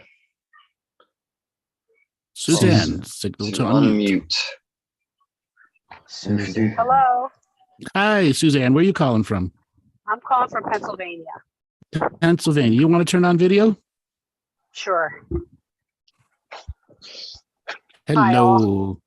What did you think of today's show? Actually, I want to tell you, I've been looking forward to this show. I did not see this show, but I'm going to watch it later, but I wanted to tell you how the first couple shows that you did, the first one with Amanda and Dale with his hands, he worked on me during that. He worked on me a couple days with those hands and those strings and the trailer park stuff. And it was huge for me, huge. And then also with Trent, and when you the Inner Thug, I was doing the Inner Thug last week. And I was curious, I can't wait to hear the show. I really wanted to hear it, and I couldn't. I had to go out today, but I really want to hear the show because I wanted to hear how you guys were affected. But I healed my inner thug, and there was so much that you guys have done for me that I can't even tell you. Because share with you us, guys share with us about how it helped you heal your inner thug. Okay, so I was working on it, and I worked with the energies, of course, last week. And the inner thug is, I did something to somebody, and my inner thug came out, and I yelled at her, and my first thing happens is regret. So the regret came in, and I sat with the regret. Every time I felt it, I sat with it. Well, then when I let it down, I realized why it was there. It was a protection all my life. Well, then sure enough, that night, we get this phone call and somebody said something. And I thought, well, that's why I have my inner thug. And I cried for 3 days every time I thought of it. I can share with you what it was. I don't know if you want to hear what it was. Yeah, but please share with us. My son went to college when he was, in 2010, he went to college. And I knew when he went to college, he was going to get up and move away and go to another state. And I would not be around. My grandchildren would be far. So I've been protecting my heart. Well, my daughter-in-law is pregnant. She's due February. And when my inner thug came out and I healed it, they live in Colorado. They're here now. We're having a baby shower tomorrow. And last week, the day that I healed my inner thug, because my husband, they called me on the phone and said, well, when the baby comes, we don't want you to bring Sarah, who is my special needs daughter, because we think it would be too much stress. So we took it internally thinking, oh my God, they hate Sarah, all this kind of shit you come up with. And my husband's like, we're not that. He called her a name. I said, we're not doing that. I knew what it was. I knew what it was, my inner thug. And I cried because I knew that this is what I didn't want. And I'm telling you, every time I thought about it, I thought, oh my God, I just cried for 3 days. And I said, we'll talk to them. When we see them, we will have that conversation. Well, sure enough, 3 days later, this is a rough week for me. They're here. And I told them, I said, they thought I was going to go out there and do all this stuff and be in their space. And I said, Lauren, we never had that conversation. She said, I didn't mean it that way. And the way she explained it, I just knew. I'm telling you, my whole world has shifted since you guys started the show. Dale, his stuff, and Laura, with you, I could cry. I'm not a crier. My inner thug is gone. So thank you, Trent, because you share your stuff. And then another thing I learned too is everybody in my family died young. My mother died the same year my brother died, within 6 months of each other. Everybody died, and I had that lineage. And Andrew, you said about that lineage, about you have that curse. I've been healing that curse. Andrew, you have no idea what you've done for me in this whole platform. I feel like a new person. Wonderful. I just thank you all. That's awesome. And Maddie, I've been watching all your stuff. I watch it and I watch it over, but this is a whole new level. All my relationships were changed. Every relationship of my whole reality has totally changed. When you took control and didn't let the thug overreact, and the words came out afterwards, it's not the way she meant it. Nothing got blown up, and you created healing. Yes. Even my daughter, Sarah, who literally can say shit to make me cry because she can be so mean. And I thought, well, I have to heal something there in her as well. Or in myself, because it's a reflection of what we are. I want to tell you, light language. I've been afraid of light language. I used to have these dreams where I was held down and my hands were bound, and I started doing it. And it's really interesting. My whole body tingles when I do it. And when Maddie did that light language for, I guess it was Trent, and his was really interesting. And I was like, wow. So it's really, I'm telling you, I feel like I'm unleashed. And I want to do your master class. I just don't know when I'm going to do it. I have to really think about that. But that keeps coming up in my reality. You guys are amazing. I get a little bit overwhelmed when you talk about doing doing the alcohol and stuff. That's the stuff that overwhelms me. The deep part of your, why? You know, Why does it overwhelm you? Why does it overwhelm? Because I feel like it's more work I have to do instead of just taking the moment and saying, oh, that's just something that's going to come up in your reality and you work on that later. That's what it is. I feel like it's more work. And I'm like, but Well, and your masterclass kept, But look at the results that you've had from the work that you've just done. Because what you've just described to us is work. That's actually putting in the work, mate. You've got to understand that, right? And so, you know, I have been. I just think, well, maybe that's not just for me right now. No. But that's okay. I don't know. But it's huge. I can't. I smile all the time. I literally walk around smiling all the time at people and go, oh my gosh. You don't have to do everything all at once, right? Don't have to do anything all at once. You pick what's relevant and what's in your field, and then you get to learn things, and then you have fun with it. And so it just builds on each other, and the practice will build over years. That's you know, you can't just have it all in one go. You can see the benefits from it already. Absolutely. And I think it's funny with Dale and his hands. I'm telling you, Dale worked on me for 3 days with his hands. And I go, fantastic. And it's like that kind of stuff. So, you know, and then like I love hearing the stories because I resonate so much with the stories that you guys say, because like Dale was saying, like he almost was like with the veganism, he almost killed himself. And I still struggle with food. I still eat the meat. And then I go, well, is it really bad to eat the meat? I know you shouldn't eat the meat. You know, it's like, I like a good meatball. I'm Italian, you know. I live on meat, Suzanne. I live on meat and fat. That's what I live on. That's my diet. Yes. It's just vast. So that's the kind of stuff that I'm like, I'm just eating the meat. I'll do the revocation, and then I think, well, you're cheating out on that. But you're hard on yourself, aren't you, Suzanne? Yeah. You're hard on yourself. Yeah. Do you enjoy it do you enjoy the meat when you eat it, right? Yeah. You enjoy it. That's it. That's joy. Just have joy from it, because joy is the frequency that you want. So do you enjoy cooking? I love to cook. Right. Do you sing when you cook? Can you sing when you cook? No, but my husband says you really get in. I forget how he says it. He because the way I chop my food and I do all that stuff. I enjoy. I put love into my food. I always have. That's alchemy. That's the start of your brewing or whatever it is you want to do. What you're doing there is alchemy. So you're putting love into that food. So that food's going to taste really good because you're putting all that good energy.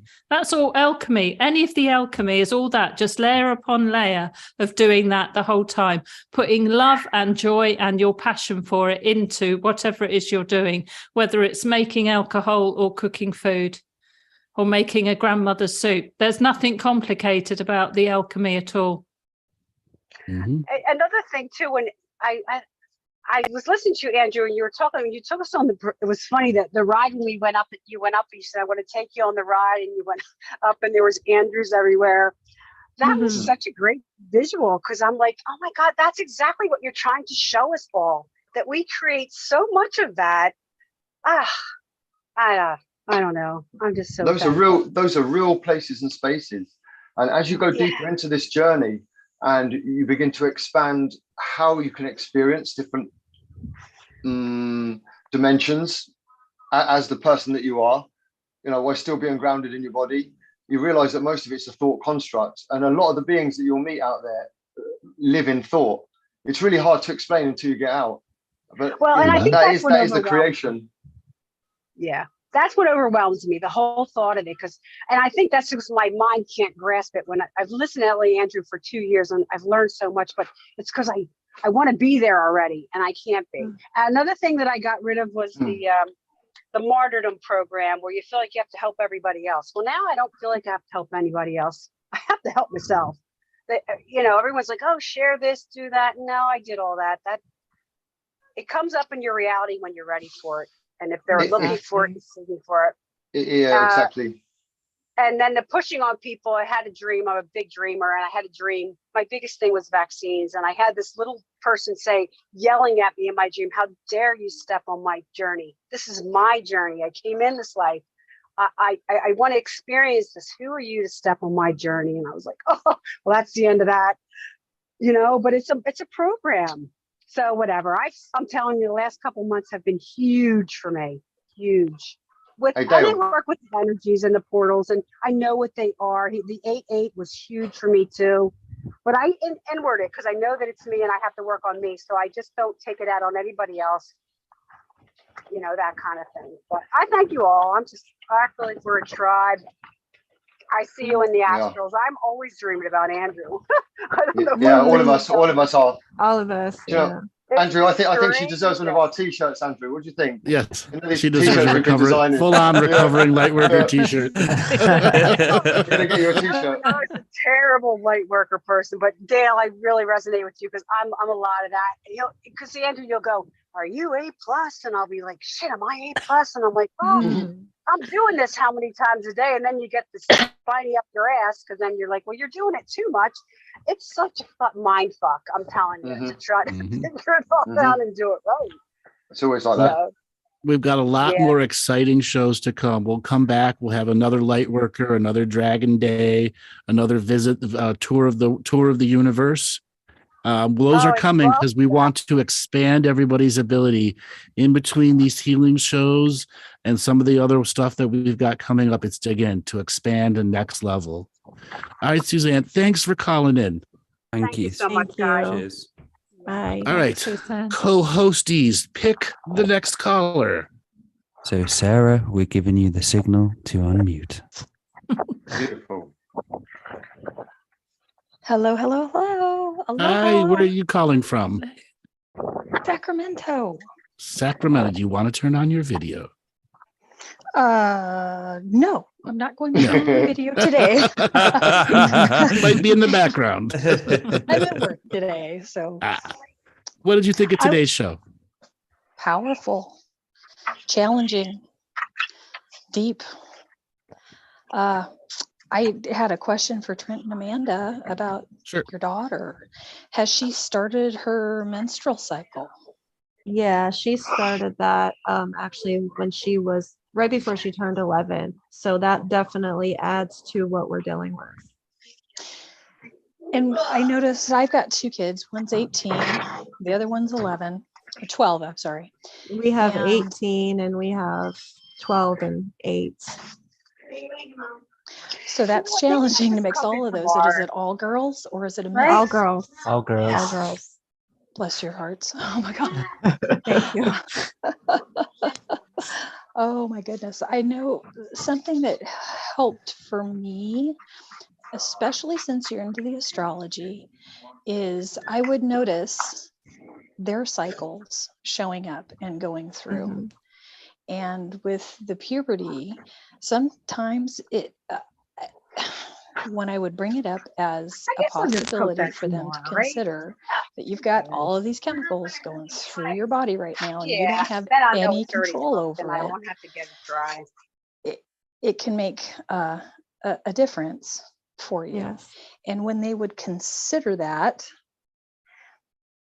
I would notice like an immediate change from this. Aggressive is not quite the word, just overblown and like tumultuous attitude that was there. But when I gave them something to think about, that maybe some of the stuff that they're experiencing and feeling in their body, some of it's not in their control when we get all of those chemicals flowing through and changing when we're hitting puberty.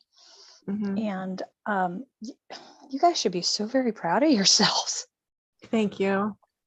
Thank you. Maintaining that. And do you bring them out there with you when you're talking about getting out on the ground and just laying down? And yeah, it's harder to get the 12-year-old out there, but our 8-year-old, she loves being out with us. And, we teach them all the things that we do and, connecting with the elements and, being around the fire. And, we love to go swimming and do all these things together as a family. And it's very helpful because we come home and it's like, we're all completely refreshed and we're all centered and we're all grounded. And it definitely helps a lot. Excellent. That's excellent. Glad to hear it. You guys just keep doing it. And it's beautiful to watch you two work through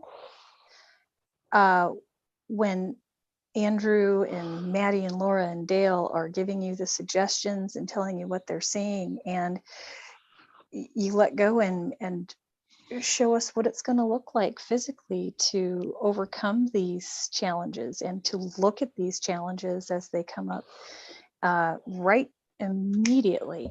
So thank you very much for putting yourselves out there. Appreciate it a lot. You're welcome. We're Thank you, very Sarah. grateful to have the opportunity to do so. Yes. Thank you for being a part of the journey with us.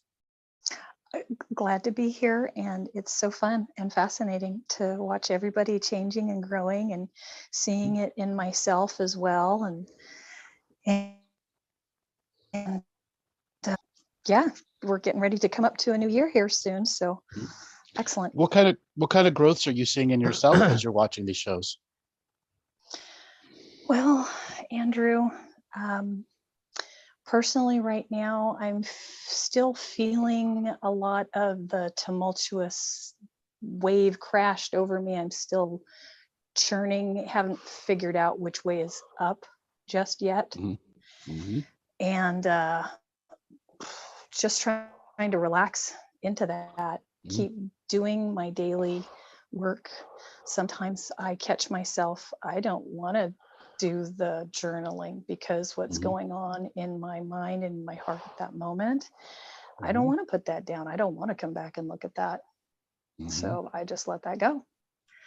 And then I'll pick my journaling back up later, or I will do ceremony, or so just trying to figure out what the new next steps are. Okay.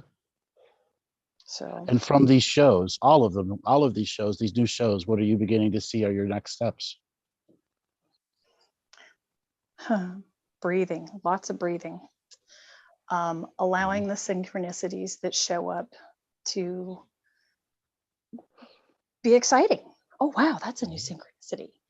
And being that I work in an apothecary, it's a lot of fun to play with all of the different tinctures that we create. And right now, my apothecary is leading us through music therapy. And so we're investigating how we can tune our tinctures, and we also have patches and whatnot, and allowing my vibration to get healed with the tools that I'm using.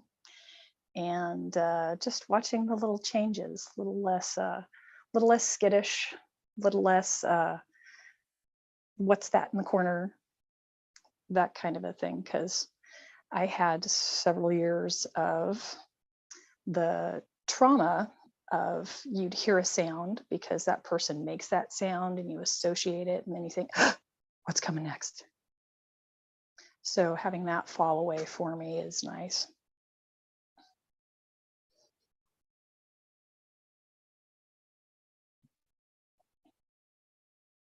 Sorry about that. I was muted.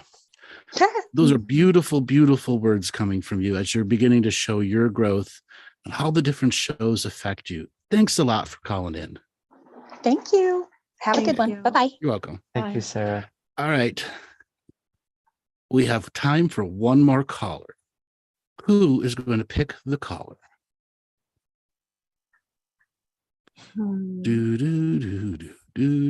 Samantha.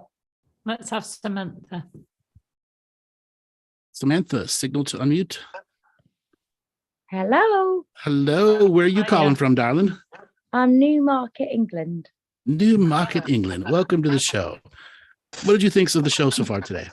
Amazing. Amazing. When Laura was talking about I could really feel the heart space being connected with Amanda's child. And I felt that child in me, that there was a part of me that didn't release that when my parents were going through a divorce, and I just felt like I never had a voice, or I just wanted that one-on-one time, and I really, really connected with that. It was amazing. That's why we do these shows with all these different perspectives.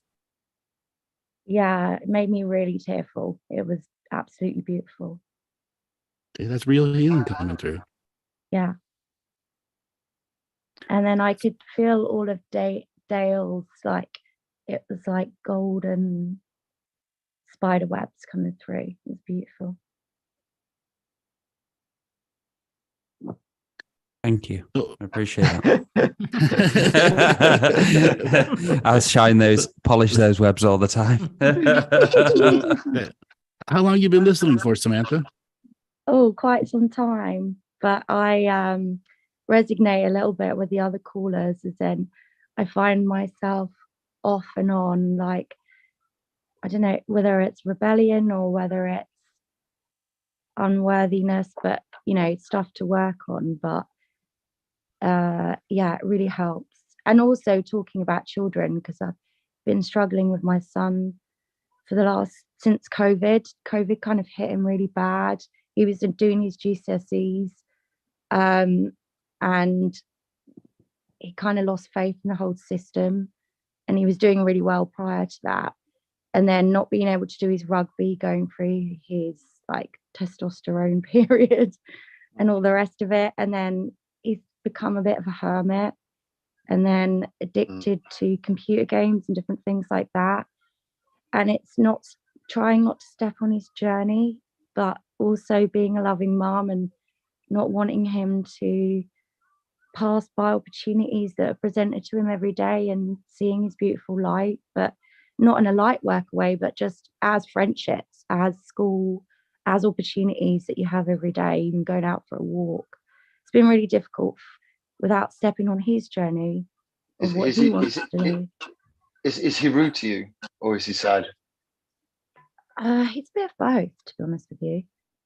Yeah. He, like when you were talking, May, it was actually amazing for me. It like made some really good connections about the space of the energy, because sometimes when I talk to him, I'm like, Phil, I'm in a really level-headed, loving space, and then all of a sudden I get this anger, and I'm obviously picking up his anger. And then like yesterday, I think I drove to work and I was just so disappointed in myself for being angry with him because he wouldn't go to school, and he wouldn't go to school, and he's just giving up.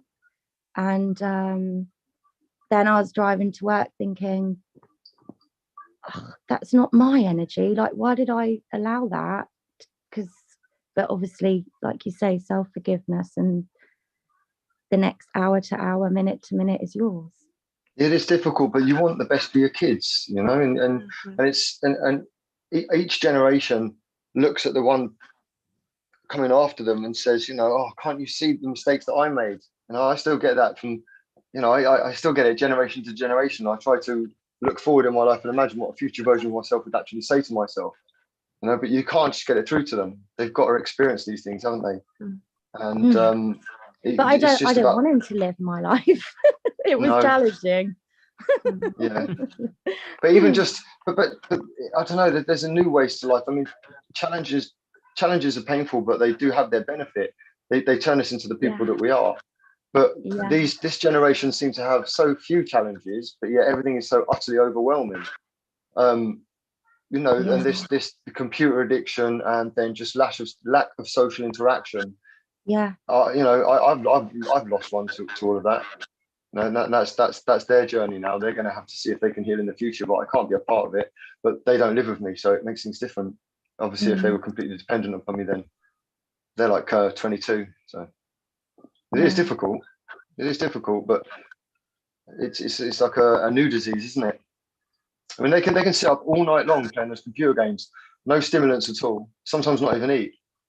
Yeah. I also think the system limits them, like, and that's not blame, shame. Like, I don't mean it in that respect, but Facts. It's just like, it's just a fact. It's fact, absolutely. Yeah. And I said to Morgan, like, you get so many synchronicities in life. Like, you just do something that's your passion that you want to do, and then everything else then follows. You meet someone, or you talk to someone, or they say, oh, come and volunteer here. It's not always about money either. You just have to experience. So, you got to keep instilling those values and let them make their changes and their adjustments themselves. And it can be hard whenever you see a child with so much potential throwing all that potential away. That's a big one for us. Yeah. And if they get rude and they start insulting people in the house or slamming doors, and things can get really difficult. Yes. Really difficult. But there's another side to a lot of these young generation. They just seem kind of docile, really, and sad. Mm-hmm.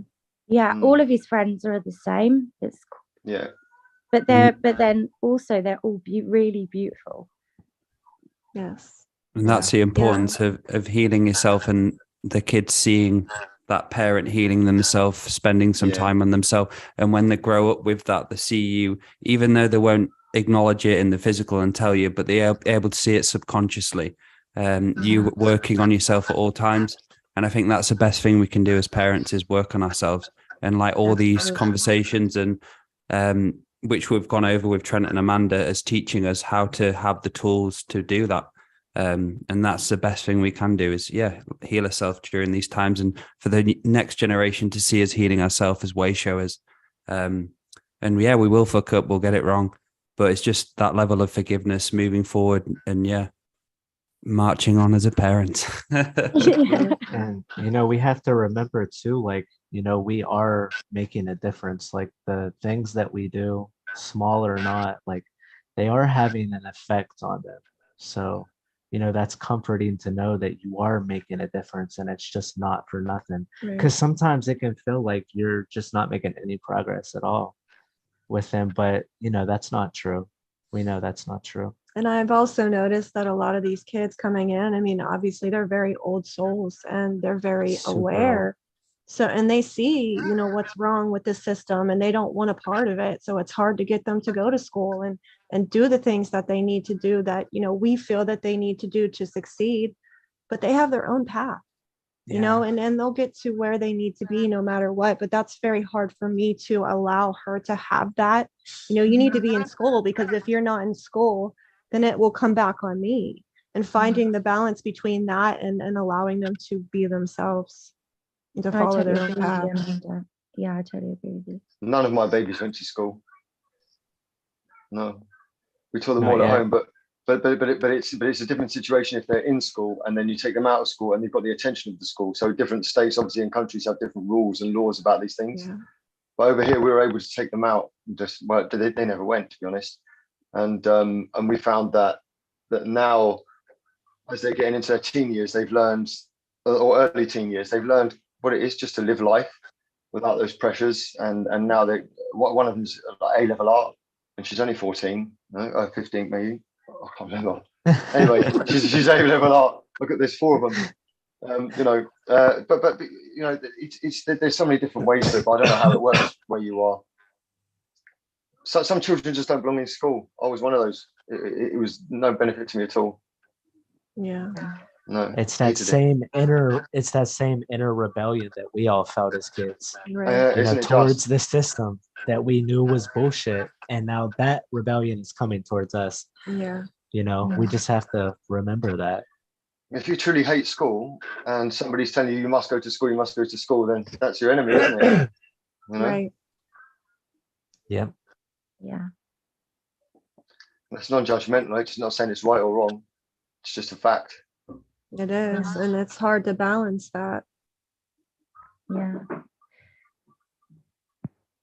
Yeah. Well, guys, we are at the end of the show. Samantha, thanks a lot for calling in. Thank you so much. Thank you You're so welcome. All right, everybody. I have another show tonight at 8 p.m. Eastern Standard Time, the return of the comedy show. So if you have nothing to do at 8 p.m. Eastern Time, 1 a.m. UK time, or 5 p.m. Pacific time, and want to have some fun, we are reinitializing the comedy show. All the links are essentially go to my YouTube channel, and then there'll be a room for the Zoom link there, pasted into the show description. So if you want to be a caller, you'll be able to go in there. Yes, the comedy show is coming back. And because Twitter has absolutely changed, we will be broadcasting on Twitter also. We're going to see if Elon Musk is making Twitter useful or not. So come with us and be a twit or a twat or a tweeter as we are reinitializing the comedy show, where anything goes, and we aim to do what? Offend you. Yes. This is where you can throw off your light worker garbage and just be human for a little bit. Yes, there'll be a Zoom. Beautiful. We'll just post the link inside the YouTube chat room. so that people can get into the Zoom room. Yes, everybody. So pass it far, pass it wide. The comedy show is back. I want to thank Trent and Amanda. You guys are absolutely amazing. We will be having you back on the show, I believe, in 2 weeks.